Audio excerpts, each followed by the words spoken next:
huge news.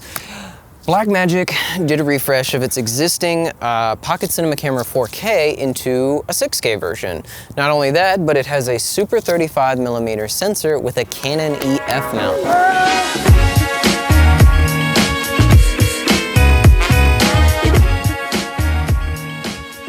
This is perfect for people like independent filmmakers, commercial ad agencies.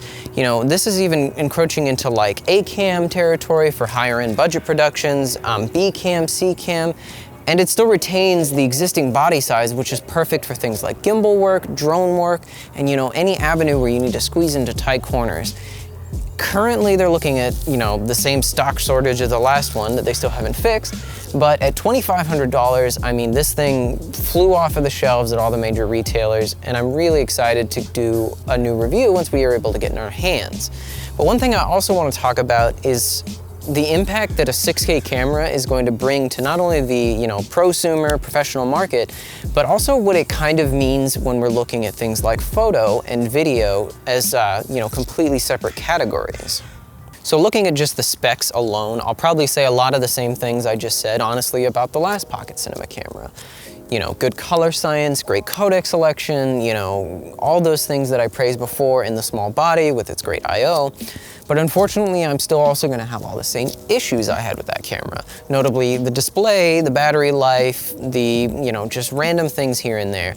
Most notably, I really wish that they didn't go with an EF mount because as much as I do love Canon lenses, and I'm using them on this camera right now, the flange distance really unfortunately prevents you from adapting it to other lenses.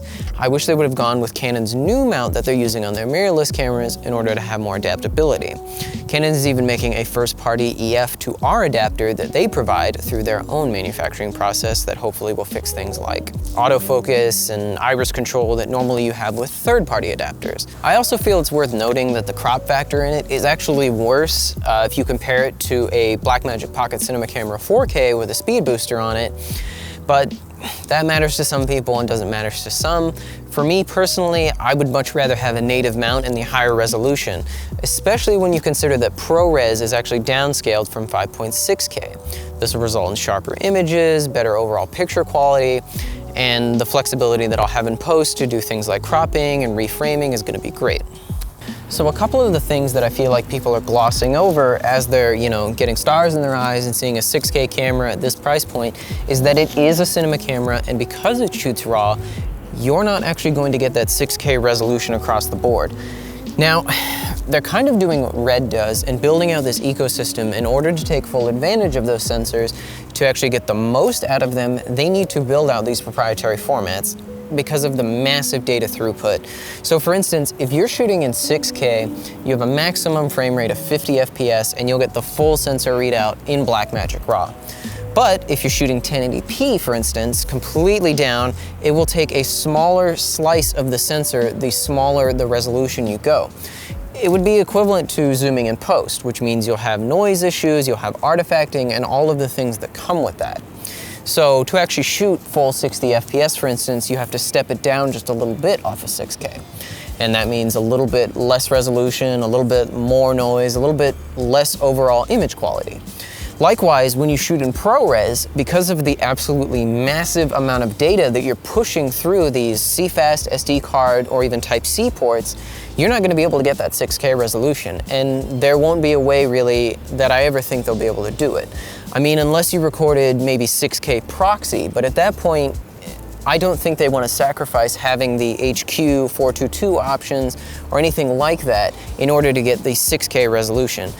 The fact that they're making those compromises means to me that they're looking to do this in the long run. They're looking to push Blackmagic RAW as far as they can go. And I don't really have an issue with that. You're just gonna have to deal with those absolutely massive file sizes, offloading, you know, stacking hard drives when you actually have to go into your editing bay. One of the more interesting things that 6K brings to the table is you're gonna start seeing almost like a blur between the lines of photography and videography cameras. My theory is that in the future, inevitably, as processing power starts to get better and better and cameras get cheaper and cheaper and, you know, resolution gets bigger and bigger, you know, it used to be that at a 1080p still or, you know, a 4K still, you're looking at somewhere like 8 megapixels. somewhere in the range of like smartphone territory, not exactly printable, but with a 6K image on this particular camera, you're looking at 21 megapixel stills. That's into the range of sports cameras. And if you can take 60 frames a second with a low shutter speed, no motion blur, and have RAW completely throughout that, you could easily start replacing sports cameras, you know, vlogging cameras, things that are just like basic tier for extremely high resolution printables like you would need for like a fashion magazine. And you could even blow these up for your house, you know, billboards, magazines, something that doesn't necessarily need extremely high DPI applications. So those are just my initial thoughts on the camera itself. You know, we'll obviously have more details once we do a full review on the product, but at the same time, you know, I don't think this is an Ursa G2 killer. I don't think it's gonna take out the GH5 or, you know, Canon's mid-tier cinema offerings, simply because Blackmagic knows its place in the market, and there are sacrifices that you're getting when you buy cameras like this. For instance, the price that they advertise is never the price that this camera actually should go for. Realistically, you need to stack on an extra, you know, maybe $500-600 to get batteries, to get storage, to, you know, explore those power adapting options if you're getting things like a V-mount battery, to get an SSD, for instance. And more so even with that camera, because really with this, what you're gonna see is all of those issues that came with the original camera are magnified even more. You're gonna have less battery life, you're gonna have more storage that you need to carry along. And as much as we do like using Blackmagic products around the studio, I'm personally willing to make that compromise, but you need to think about that before you actually purchase this camera if you're just doing things like vlogging or taking videos of the dog, or, you know, small tier events that you might be carrying around a handful of these LP Canon batteries with you, or V-mount batteries, and just kind of having to Frankenstein this into a full tier cinema camera. And if that, for instance, is worth your time versus exploring a real cinema option where otherwise you'd have built-in ND filters, true XLR inputs, a swivel tilt LCD display, or things like that, well, you need to balance and weigh those options. But really at that point, when you're comparing these cameras, you're probably looking at an entirely different tier of clientele. So I hope to explore it more, and I hope, you know, that it'll replace maybe even our aging Ursa that we're using in the studio, for instance, as maybe even another B or C cam, but we'll have more details in our full review. Make sure to look out for that and follow us on all of our social media platforms, such as Instagram, Facebook, Twitter, and YouTube. And comment below what really you think of this camera before it actually comes out. Maybe you're looking at it, maybe you're not looking at it. You know, there might be some holdups, but I want to explore those before people actually unknowingly buy this and don't know what they're getting into. But look out for that review in the future, and make sure to subscribe, and you'll see it immediately when it drops.